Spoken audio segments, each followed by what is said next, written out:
berniat untuk berjihad dan menanamkan kepada anak-anak kita, mungkin di masa mereka besar nanti ada tanggung jawab berjihad membebaskan Al-Aqsa dan kaum muslimin di Palestina dari cengkraman Yahudi dan Nasrani. Harus kita tanamkan kepada anak-anak kita, karena bisa jadi kesempatan berjihad tidak datang kepada kita, melainkan kepada anak keturunan kita. Namun minimalnya kita punya niat untuk berjihad. Allah Subhanahu wa taala berfirman, "Wa a'iddu lahum mastata'tu min quwwah." Dan siapkan kekuatan yang kamu sanggupi untuk menghadapi mereka. Siapkan dulu kekuatannya. Dan yang paling utama adalah kekuatan iman dan takwa kepada Allah Subhanahu wa taala. Nggak ada gunanya kita siapkan persenjataan fisik kita tanpa iman dan takwa kepada Allah Subhanahu wa taala. Rasulullah sallallahu alaihi wasallam bersabda, "Man mata wa lam yaghzu wa lam yuhaddits nafsahu bighazwin, mata ala syu'batin minan nifaq." Barang siapa mati dan dia belum pernah berperang di jalan Allah dan juga belum pernah berniat untuk berperang di jalan Allah, maka dia mati di atas salah satu cabang kemunafikan. Bagaimana lagi kalau dia nggak suka dengan syariat berjihad? Dia nggak berjihad saja atau belum pernah niat untuk berjihad, kalau dia mati, maka matinya seperti matinya orang munafik. Maka bagaimana lagi dengan orang yang mengaku muslim tapi membenci syariat berjihad? Maka Islamnya batal, dia bukan lagi seorang muslim, karena membenci salah satu ajaran syariat membatalkan keimanan seseorang, sebagaimana firman Allah, "Dzalika bi annahum karihu ma anzalallah fa ahbata a'malahum." Yang demikian itu, yaitu Allah sesatkan mereka sehingga batal iman mereka, karena mereka membenci ajaran yang Allah turunkan, maka Allah menghapuskan amalan-amalan mereka. Jadi nggak ada gunanya dia sholat, puasa, zakat, haji kalau dia membenci syariat berjihad.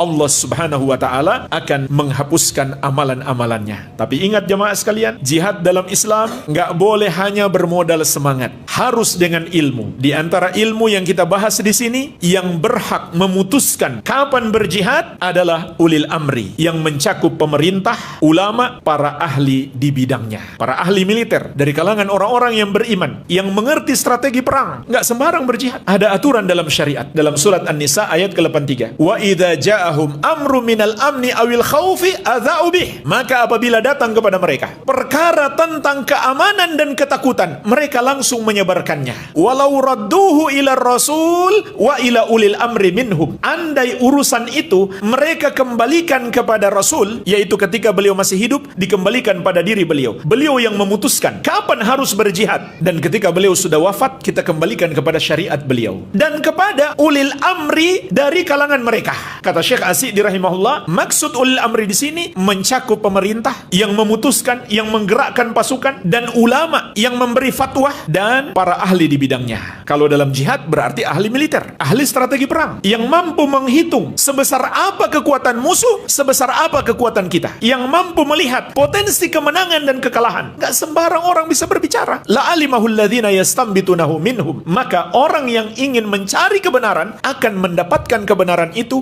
dari ulil amri.